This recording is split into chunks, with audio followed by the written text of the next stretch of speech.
بسم اللہ اسٹارٹ کیجیے۔ السلام علیکم ورحمۃ اللہ وبرکاتہ۔ بسم اللہ الرحمن الرحیم، الحمد للہ رب العالمین، والصلاة والسلام علی خاتم الانبیاء والمرسلین وعلی آلہ وصحبہ اجمعین، اما بعد۔ رب اشرح لی صدری ویسر لی امری واحلل عقدۃ من لسانی یفقهوا قولی۔ اللهم صل وسلم على عبدك ورسولك محمد وعلى آله وصحبه اجمعین۔ نوجوان دوستو، ہمارا یہ سلسلہ جو شروع ہوا تھا، آپ کو یاد ہوگا کہ ابتدا میں ہم نے عقیدہ کیوں پڑھیں، توحید پڑھنا یا سیکھنا کیوں ضروری ہے، اس پر ہماری گفتگو ہوئی تھی۔ اب انشاءاللہ ہم عقیدے کی ایک معروف اور مشہور کتاب ہے، اس کو پڑھنے کی کوشش کریں گے، جس کا نام ہے ثلاثۃ الوصول یا وصول ثلاثہ کہتے ہیں، جس کا مطلب ہے 3 بنیادی اصول۔ یہ مختصر سی کتاب ہے، انشاءاللہ اس کتاب کو پڑھنے کی ہم کوشش کریں گے، اور اس کتاب کا پڑھنا ہر مسلمان کے لیے ضروری ہے۔ یہ کتاب اپنے دور کے بہت بڑے مجدد شیخ الاسلام محمد بن عبد الوہاب بن سلیمان التمیمی رحمہ اللہ کی تصنیف ہے، جن کی ولادت 1115 ہجری میں ہوئی تھی، یعنی 1703 عیسوی میں۔ 1703 عیسوی 1115 ہجری میں ان کی ولادت ہوئی، اور وفات 1206 ہجری میں 1206 ہجری میں ان کی وفات ہوئی، یعنی 1791 عیسوی کے اندر۔ تو یہ 12ویں صدی ہجری کی شخصیت ہیں اور اپنے دور کے بہت بڑے مجدد ہیں۔ انہی کی طرف نسبت کرتے ہوئے اہل توحید کو، جو لوگ بھی توحید کی طرف دعوت دیتے ہیں، توحید پر عمل کرتے ہیں، شرک اور بدعت سے جو لوگ دور رہتے ہیں، انہی کی طرف نسبت کرتے ہوئے لوگ وہابی کہتے ہیں۔ حالانکہ ان کی طرف نسبت اگر کی جاتی صحیح طریقے سے تو محمدی کہنا چاہیے۔ ان کا نام محمد بن عبد الوہاب، محمد بن عبد الوہاب بن سلیمان التمیمی۔ لیکن اللہ تبارک و تعالی جو کرتا ہے خیر کرتا ہے۔ انہوں نے ان کے والد عبد الوہاب کے نام کی طرف نسبت کی تو وہابی کہا، اور الوہاب یہ اللہ تعالیٰ کا نام۔ اگر محمدی کہتے تو نسبت رسول اللہ صلی اللہ علیہ وسلم کی طرف ہوتی، اور وہابی کہنے میں نسبت اللہ رب العالمین کی طرف ہو گئی۔ لوگوں نے گالی دینا چاہا، لیکن اللہ تعالیٰ نے اس میں خیر پیدا کر دیا۔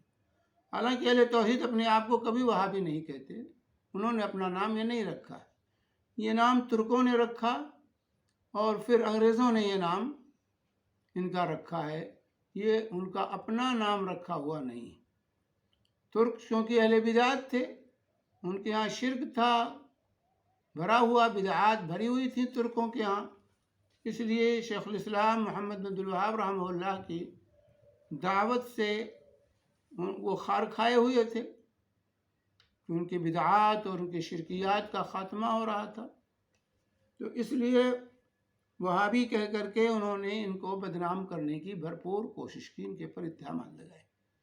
اور اسی طرح جب انگریزوں کے خلاف انڈیا کے اندر جہاد کی تحریک اٹھی اور شاہ عبدالعزیز محدث دہلوی رحمہ اللہ نے جہاد کا فتویٰ دیا انگریزوں کے خلاف، اور ان کے شاگرد جو ہے جب اٹھ کھڑے ہوئے انگریزوں کے خلاف، اور پورے ہندوستان میں انگریزوں کے خلاف ایک تحریک اٹھی اور علماء اہل حدیث اس میں پیش رہے، تو اس وقت جو ہے ان لوگوں نے وہابی کہہ کر کے ان کو بدنام کرنے کی کوشش کی اور مسلمانوں کو ان سے متنفر کرنا چاہا، تاکہ اس طریقے سے انگریزوں کی مخالفت جو شروع ہوئی ہے اس کی تحریک کم ہو جائے اور مسلمان ان لوگوں کا ساتھ نہ دیں۔ تو اصل وہابیت کی جو لقب ملا اور اس طرح کی جو چیزیں پروپیگنڈا شروع ہوا، اس کے یہ اصل اسباب تھے۔ اس میں ترک اور جو ہے انگریز یہ پیش رہے، انہوں نے ان کو وہابی کہہ کر کے جو ہے اہل توحید کو بدنام کرنے کی کوشش کی۔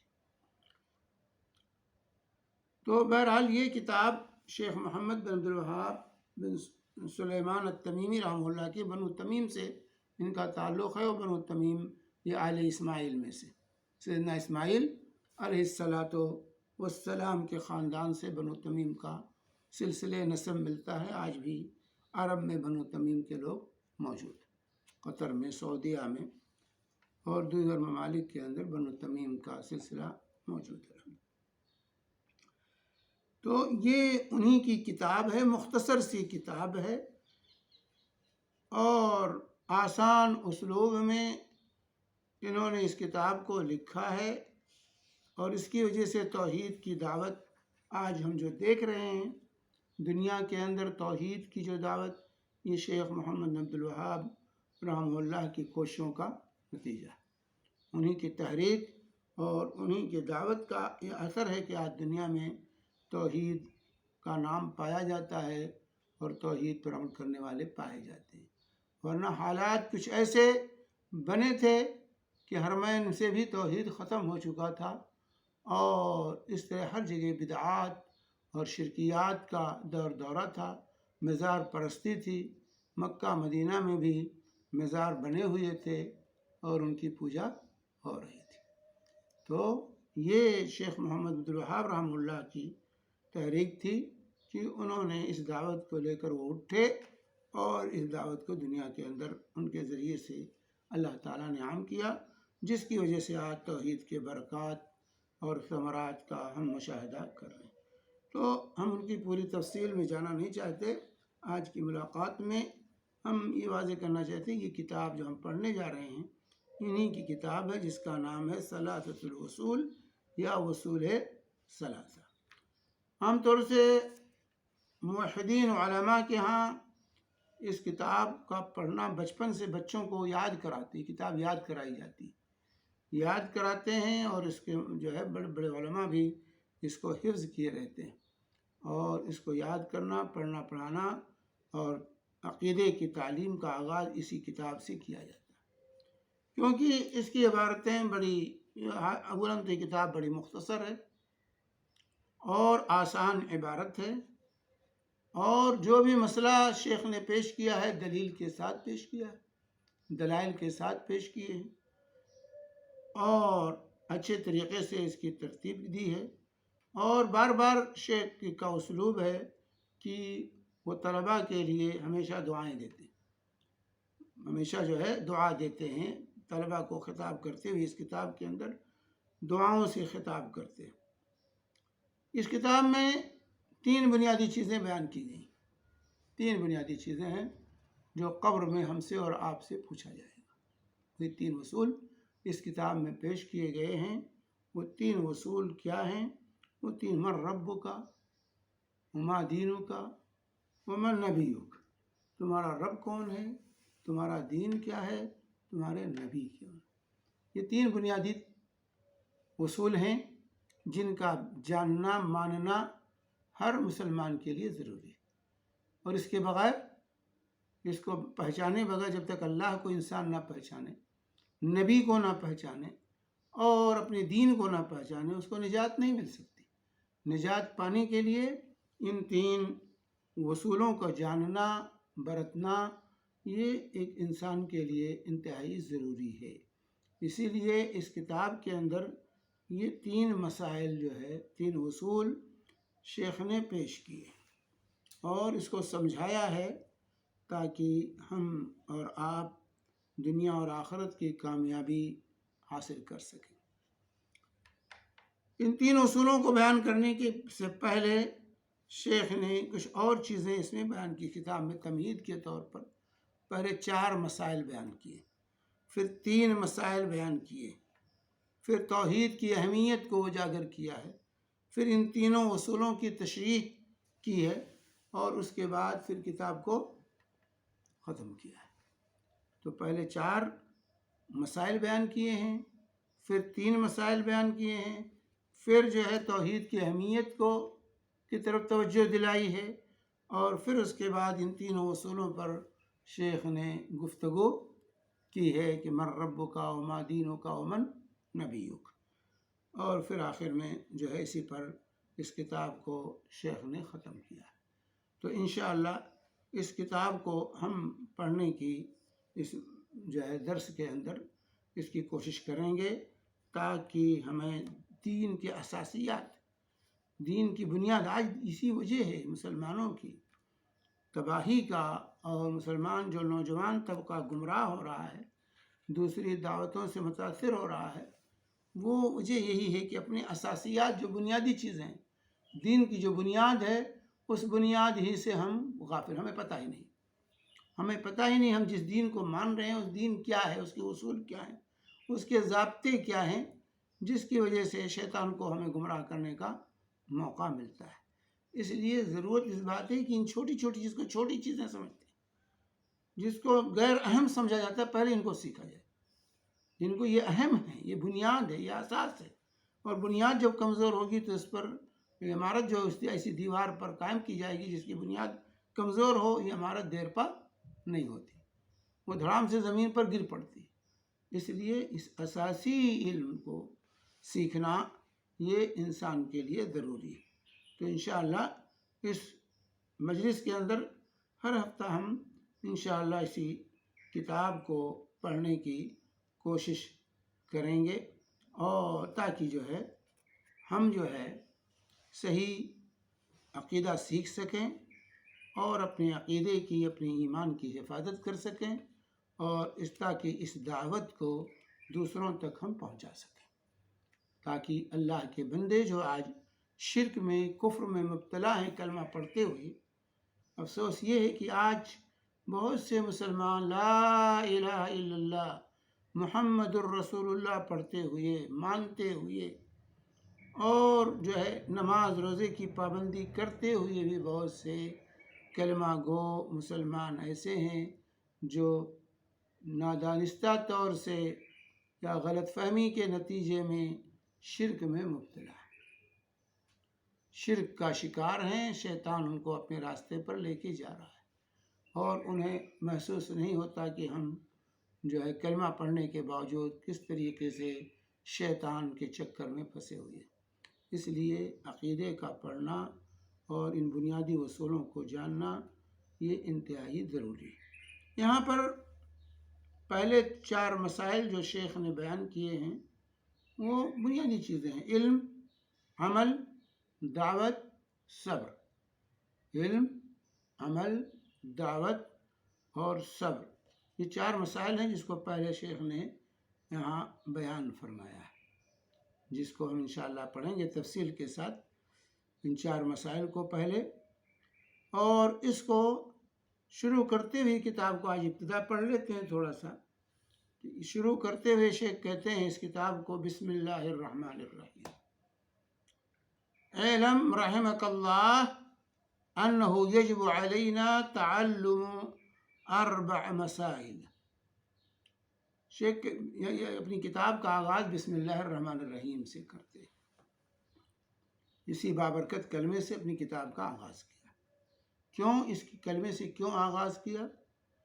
اللہ کی کتاب کی ابتدا میں، کیونکہ اللہ کی کتاب کا آغاز بسم اللہ الرحمن الرحیم سے ہوا، اس لیے علماء سلف کا معمول رہا ہے وہ اپنی کتابیں جب لکھتے ہیں، اپنی تحریر جب لکھتے ہیں تو وہ بسم اللہ الرحمن الرحیم سے آغاز کرتے ہیں، کیونکہ اللہ کی کتاب کہ جو ہے آغاز اسی سے جو ہے، اور تو اللہ کتاب کا، اور اسی طریقے سے انبیاء کرام کی سنت رہی۔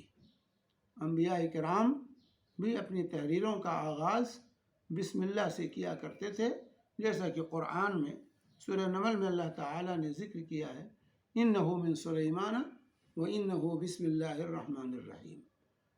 یہ خط لکھا جب سیدنا سلیمان علیہ السلام نے ملکہ سبا بلقیس کے نام، جو کافرہ تھی، مشرکہ تھی، اس کو بھی جب خط لکھا حضرت سلیمان علیہ السلام نے تو بسم اللہ سے لکھا، انہ من سلیمان و انہ بسم اللہ الرحمن الرحیم۔ یہ سلیمان کی طرف سے یہ خط ہے کس جو ہے، اور اس کا آغاز بسم اللہ الرحمن الرحیم سے کیا آپ نے۔ تو انبیاء کی، اور اللہ تبارک تعالیٰ نے قرآن کے اندر جو اسلوب اختیار کیا ہے، قرآن کا آغاز بسم اللہ سے، تو اس کی اقتداء سلف کرتے رہے ہیں، اور انبیاء کرام کی سنت رہی ہے کہ وہ بسم اللہ سے اپنے خطوط کا، اپنی تحریروں کا آغاز کرتے تھے، جیسا کہ سلسلہ سلیمان علیہ السلام نے کیا۔ یہی تھے رسول اللہ صلی اللہ علیہ وآلہ وسلم نے اپنے خطوط جو بادشاہان عالم کو تحریر کی، آج بھی وہ کتابیں، وہ خطوط موجود ہیں حدیث کی کتابوں کے اندر، اس کا آغاز بھی اللہ کے نبی صلی اللہ علیہ وسلم نے بسم اللہ الرحمن الرحیم سے جانا۔ چنانچہ صحیح بخاری کی کتاب الوحی میں حدیث ہے، جو ہرقل کے نام رسول پاک صلی اللہ علیہ وسلم نے خط لکھا تھا، وہ آج موجود ہے صحیح بخاری کے اندر۔ اس کا آغاز بھی رسول پاک صلی اللہ علیہ وسلم نے بسم اللہ الرحمن الرحیم سے کیا، اور دنیا کے بہت سے کتب خانوں میں رسول پاک صلی اللہ علیہ وسلم کے خطوط آج بھی محفوظ ہیں۔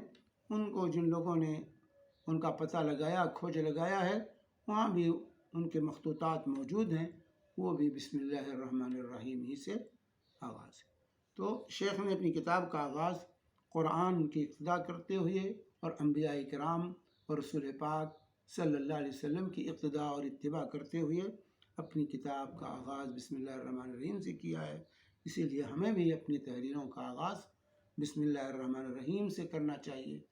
عام طور سے ہمارے ہاں بر صغیر میں 786 کا فتنہ جو ہے پیدا ہے، جو کہ بالکل غلط ہے۔ اس سے شروع کرنا تحریر کا جائز نہیں ہے۔ 786 نہیں بلکہ بسم اللہ الرحمن الرحیم، یہ شیطان کی چال ہے، جو بسم اللہ الرحمن الرحیم کی فضیلت سے شیطان نے اس طرح ہمیں روک دیا ہے۔ تو ہمیں اپنی تحریر کا آغاز بسم اللہ الرحمن الرحیم سے کرنا چاہیے۔ لوگ کہتے ہیں 786 اس لیے لکھتے ہیں تاکہ یہ بھی بسم اللہ کا بدل ہے، تاکہ بے حرمتی نہ ہو بسم اللہ کی۔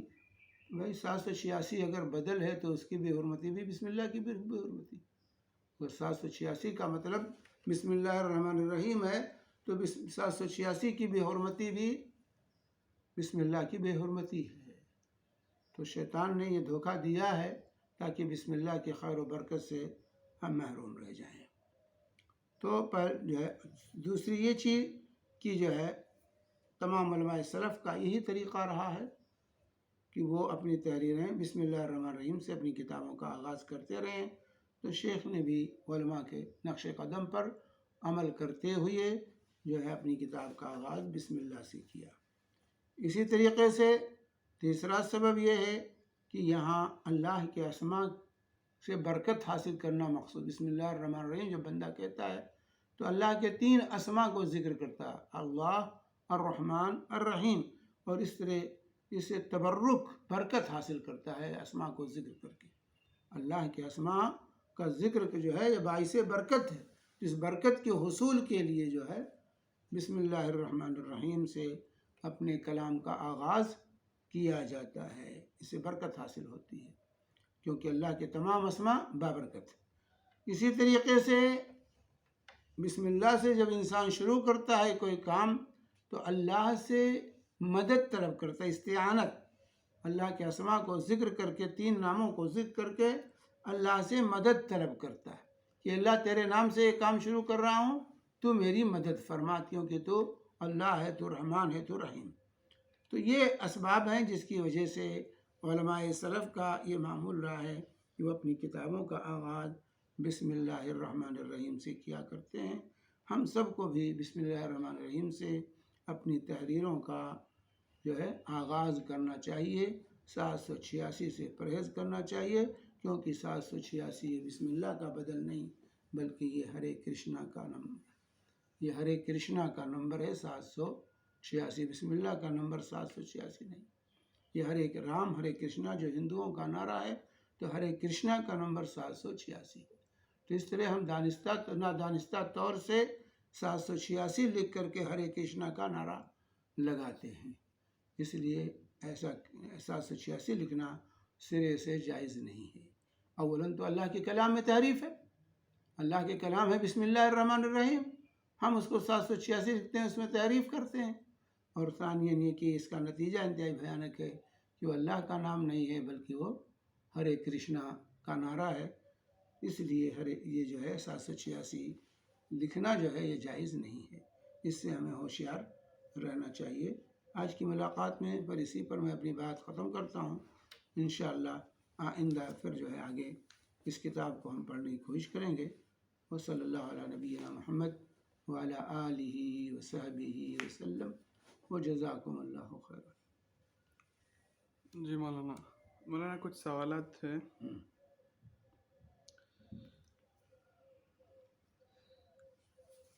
یہ ڈائری لکھنا کیسا ہے؟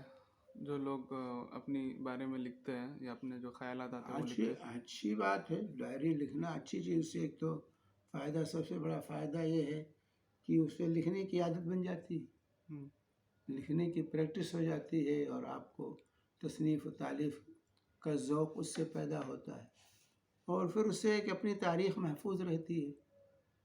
اپنے شب و روز جو ہے انسان کے محفوظ رہتے ہیں کہ میں نے کیا کیا، کیا نہیں کیا، اور کیا ہے اس میں، کیا صحیح ہے کیا غلط ہے. بعد میں اس پہ غور کر سکتا ہے اور ذہن نشین باتیں ہو سکتی ہیں. تو اس میں حرج نہیں، اچھی چیز ہے. اگر وہ ڈائری لکھتا ہے اپنی تو اچھی چیز ہے. آپ بیتی علماء لکھتے رہے ہیں، آپ بیتیوں میں جو ہے بڑے فوائد رہے ہیں لوگوں کے. لیکن یہ ہے کہ اس میں غلط بیانی سے کام نہ لیا جائے. کسی میں اپنی تعریفیں لکھی جائیں، میں نے یہ کیا یہ کیا یہ کیا، اور دوسری چیزیں نہ لکھی جائیں. جی مولانا دوسرا سوال یہ تھا کہ یہ جب ڈپریشن اور ٹینشن کا جب انسان کو مسئلہ ہو جاتا ہے، خاص طور پہ جوانی کی عمر میں، تو غلط سلط انجامی خیالات آ جاتے ہیں. تو اس کا پہلی بات یہ کہ ٹینشن میں انسان کو کیا سوچنا اور کیا کرنا چاہیے. دیکھیے، ٹینشن جو ہے کا حل اللہ کا ذکر ہے. کیونکہ اللہ تعالیٰ نے قرآن میں کیا فرمایا؟ الذین آمنوا تطمئن قلوبهم بذکر اللہ الا بذکر اللہ تطمئن القلوب. جو مومن ہیں ان کے دلوں کو اللہ کے ذکر سے اطمینان ملتا ہے. الا بذکر اللہ تطمئن القلوب. خبردار ہو جاؤ، اللہ کے ذکر سے دلوں کو اطمینان ملے گا. تو اگر ٹینشن ہے، پریشانی ہے، الجھن ہے، تو اس کا حل اللہ کا ذکر ہے. اللہ کی طرف آ جاؤ، اللہ کو یاد کرو. دیکھیے کس طریقے سے یہ تمام ٹینشن ختم ہو جائے. ٹینشن کا حل ذکر الہی ہے. اللہ کے ذکر کریں گے، اللہ تعالیٰ آپ کے دلوں کو مطمئن کر دے گا، اطمینان ملتا ہے. تو اللہ تعالیٰ نے نسخہ پیش کر دیا. آج کو بے چینی، پریشانی لوگ دنیا میں کیا ہے؟ کیونکہ مادہ پرستی عام ہے، مادے کے پیچھے لوگ دوڑے ہوئے ہیں. اور مادہ تو جسم کو سکون پہنچا سکتا ہے، روح کو سکون نہیں پہنچاتا. مال و دولت جو ہے یہ جسم کو تو سکون پہنچا سکتا ہے، لیکن روح کو سکون نہیں پہنچا سکتا. انسان روح اور جسم کا مجموعہ ہے. روح اور جسم دونوں ملتے ہیں تب انسان تیار ہوتا ہے، اور جب دونوں الگ ہو جاتے ہیں تو انسان مر جاتا ہے. اسی کو موت کہتے ہیں. تو روح جسم کے لیے تو ہم بہت کچھ کرتے ہیں، لیکن روح کے لیے کیا کرتے ہیں؟ یہ بے چینی کیوں آتی ہے؟ روح بھوکا ہوتا ہے، روح کو غذا نہیں ملتی، وہ بیمار ہو جاتا ہے. اسی لیے انسان کو بے چینی طاری ہوتی ہے. تو روح کو غذا پہنچانے کی ضرورت ہے. جس سے جسم اگر آپ نہ کھائیں تو کمزور پڑ جائیں گے. تو جسمانی نشو و نما کے لیے جس طرح غذا ضروری ہے، جو اللہ تعالیٰ نے غلے کی شکل میں، پھلوں کی شکل میں پیدا کی ہے، اس کا استعمال ضروری ہے تاکہ جسم کو غذا پہنچے. اسی طرح روح کو بھی غذا کی ضرورت ہے. اگر روح کو غذا نہیں پہنچائیں گے تو روح بیمار ہو جائے گا, کمزور پڑ جائے گا, اور جب روح بیمار ہوگا تو آپ کا سکون اطمینان غارت ہو جائے گا, پھر آپ کا دل کہیں نہیں لگے گا, بے چینی طاری ہوگی. اس لیے جہاں جسم کو غذا پہنچانے کی ہم فکر کرتے ہیں وہیں اس سے پہلے روح کو غذا پہنچانے کی کوشش کریں. اور روح کی غذا قرآن کی تلاوت ہے, روح کی غذا نماز روزے کی پابندی ہے, روح کی غذا اللہ کا ذکر ہے, اللہ کی یاد ہے. اس سے روح کو غذا ملتی ہے, اس سے روح کو طاقت اور قوت ملتی ہے. تو ٹینشن کا بنیادی سبب ہے اللہ کے ذکر سے غفلت, روح کا بیمار ہو جانا. اس لیے روح کو غذا پہنچانے کی کوشش کریں, انشاءاللہ سکون. آپ کے دیکھیں, تجربہ کر کے دیکھیں انسان کو, کتنا بھی آپ پریشان ہوں, جائیں وضو کریں, وضو کر کے مصلی پر کھڑے ہو جائیں, 2 رکعت صرف نماز پڑھ لیں, آپ فوراً دیکھیں گے کہ جو ہے آپ کو سکون مل جائے گا. اسی طریقے سے آپ کتنے بھی پریشان ہوں, وضو کریں, قرآن کھول کے لے کے بیٹھ جائیں, 1 آدھ صفحہ پڑھیں گے آپ کو سکون پہنچے گا. اور اگر آپ قرآن سمجھ کے پڑھتے ہیں تو اسی صفحے میں آپ کے مشکلات کا حل بھی مل جائے گا. یہ کمال ہے قرآن کا. اگر آپ قرآن سمجھ کے پڑھتے ہیں تو اسی صفحے میں حل مل جائے گا آپ کو, آپ کی پریشانیوں کا حل کیا ہے, آپ کے مسائل کا حل کیا ہے. تو یہ اللہ تعالیٰ نے نسخہ کیمیا دے دیا ہے ہمیں, لیکن ہم اس کی طرف نہیں آتے ہیں. غم غلط کرنے کے لیے لہو لعب میں کھیل کود, کیوں دنیا کھیل کود کی طرف کیوں جا رہی ہے؟ آج نوجوان جو ہے یہ شراب اور شراب نوشی کی طرف, افیون, چرس, بھنگ کی طرف جو ہے, منشیات کے استعمال کی طرف, مخدرات کی طرف کیوں جا رہا ہے؟ اس کی وجہ یہی ہے کہ روحانی غذا کی اس کو ضرورت ہے. روح جو ہے بھوکا ہوا ہے, روح کو بھوک لگی ہے, روح بیمار ہے. اب وہ سکون پہنچانا, سکون حاصل کرنا چاہیے. سکون کے لیے کبھی کھیل کود میں لگا دیتا ہے اپنے وقت کو, کبھی شراب نوشی میں اور ان تمام چیزوں میں, کہ تھوڑی دیر کے لیے پی کے مست ہو جائیں گے تو سکون مل جائے گا. یہ اصل وجہ ہے. تو آج جو دنیا ان چیزوں کی طرف جا رہی ہے, نوجوان جو تباہ ہو رہا ہے, اس کے بنیادی سبب یہ ہے کہ اس کو روحانی غذا نہیں. آج سب ہر جگہ صبح سے لے کر شام تک تمام حکومتیں, تمام افراد کس چیز کی کوشش کرتے ہیں؟ جسمانی غذا کے لیے.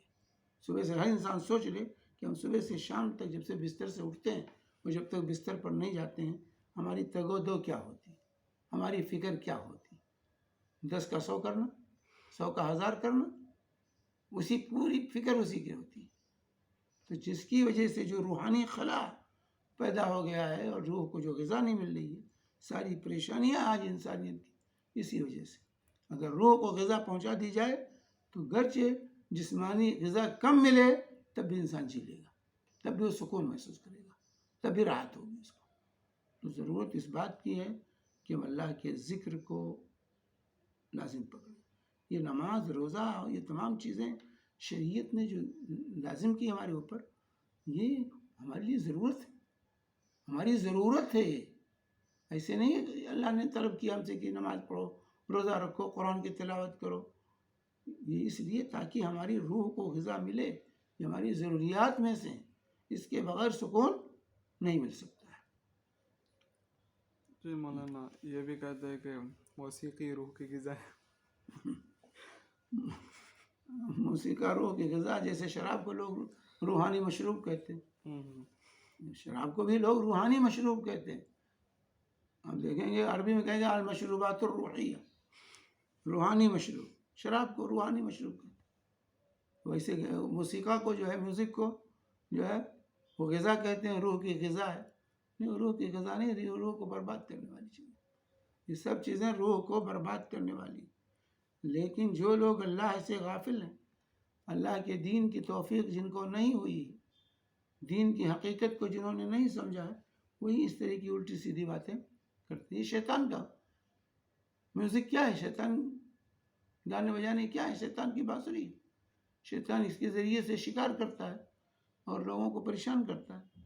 تو یہ شیطانی چالیں ہیں جس کو بہت سے لوگ جو ہے شیطان کے جو کارندے ہیں وہ اس کو عام کرنے کی کوشش کرتے ہیں. مولانا, پریشانی میں کیا نام, خودکشی, سوسائڈ کے بھی جب خیالات آتے تو اس کا کیا کیا جائے؟ اس کو اللہ خاص کو طور یاد کرنا جوانوں چاہیے. کو. ایسے لوگوں کو اللہ کو یاد کرنا چاہیے کہ بھائی یہ جان ہماری نہیں ہے, ہم، یہ جسم ہمارا نہیں ہے, ہم نے نہیں بنایا, ہم کہیں سے خرید کے اپنے آپ کو نہیں لائے, ہم نے کچھ خرچ نہیں کیا ہے اس جسم پر. یہ جسم اللہ تعالیٰ نے دیا ہے, اللہ کی امانت. کسی کی امانت میں خیانت جائز نہیں ہے. خودکشی اللہ نے اسی لیے حرام کیا, بھائی آپ کی چیز نہیں ہے. ہر شخص کو اپنی چیز میں تصرف کا اختیار ہے, دوسرے کی چیز میں تصرف کرنے کا اختیار کسی کو نہیں ہے. تو یہ جسم کے ہم مالک نہیں ہیں کہ چاہے ہاتھ کاٹ دے, پیر کاٹ دے, آنکھ نکال دے, نہیں. نسیں کاٹ لیں. ہاں, یہ اللہ کی امانت ہے, اس کی حفاظت ہماری ڈیوٹی اور ذمہ داری ہے. اس میں اگر ہم الٹی سیدھی حرکتیں کریں گے تو سزا کے مختصر مستحق. اللہ کے صلی اللہ علیہ وسلم نے حدیث ہے کہ جس نے پہاڑ پر سے اپنے آپ کو گرا کے مار دیا وہ جہنم میں جائے گا, اور یہی سزا اس کی وہاں ملتی رہے گی. وہاں بھی پہاڑ ہوگا, اس پر چڑھے گا اور پھر گرائے گا, پھر چڑھے گا پھر گرائے گا. خالدن مخلدن فیہا کا اللہ کی مثال, ہمیشہ ہمیشہ یہ سزا اس کو ملتی رہے گی, ہمیشہ. ہمیشہ ہمیشہ یہ سزا ملے گی. اسی طرح اگر کسی نے اپنے آپ کو چھرا بھونک کر کے جو ہے مار ڈالا ہے تو جہنم میں جائے گا, اور وہ چھرا ہی بھونکتا رہے گا, اپنے پیٹ چھرا ہی بھونکتا رہے گا. یہ اس کی سزا ہوگی. جس نے زہر پی کر کے اپنے آپ کو مار لیا ہے جہنم میں جائے گا, وہ زہر ہی پیتا رہے گا, وہی سزا اس کو وہاں ملتی رہے گی, ہمیشہ ہمیشہ اسی میں رہے گا. اللہ تعالیٰ نے معاف نہیں کیا تو دائماً ہمیشہ اسی سزا بھگتنی پڑے گی.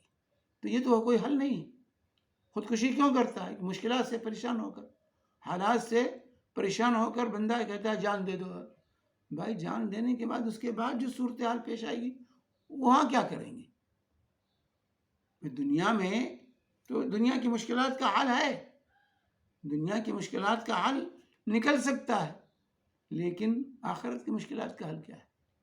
اگر اسی حالت میں آپ چلے گئے, خودکشی کر لی, تو سیدھے جہنم میں جائیں گے, جہنم کی آگ رہے گی یا آپ رہیں گے. تو یہ تو حل نہیں ہوا کچھ. جان دے دینا یہ مشکلات کا حل نہیں ہے, اور جان وہی دیتا ہے جو اس کو اللہ پر صحیح ایمان نہ ہو. اللہ پر جس کو ایمان ہوگا وہ کبھی بھی جان نہیں دے گا. جان دینا یہ کمال نہیں ہے, بلکہ مشکل مرد وہ ہے جو مشکلات کا مقابلہ کرے. مشکلات کے سامنے سرنڈر ہو جانا یہ حل نہیں ہے, بلکہ مشکل آپ جو ہے شیر کھڑا ہوا ہے تو آپ جا کے اس کے گر کے بیٹھ جائیں, نہیں, آپ ہاتھ پیر ہے, بھاگیے, کوشش کیجیے اپنے آپ کو بچانے کی. یہ تو حل نہیں کہ دشمن کے سامنے جا کر کے کھڑے ہو جائیں. حل یہ ہے کہ آپ اس مشکلات سے نکلنے کی کوشش کیجیے. تو حالات سے اس قدر انسان کو متاثر نہیں ہونا چاہیے کہ اپنی جان دے دے. جان دینا حل نہیں ہے, حل کی تلاش ہونی چاہیے. عقل مند وہ ہے جو حل تلاش کرے. جی مولانا, شکریہ. جی مولانا, سبحانک اللہم, اور کچھ ہے سوال؟ نہیں نہیں. سبحانک اللہم و بحمدک اشہد ان لا الہ الا انت استغفرک و اتوب الیک.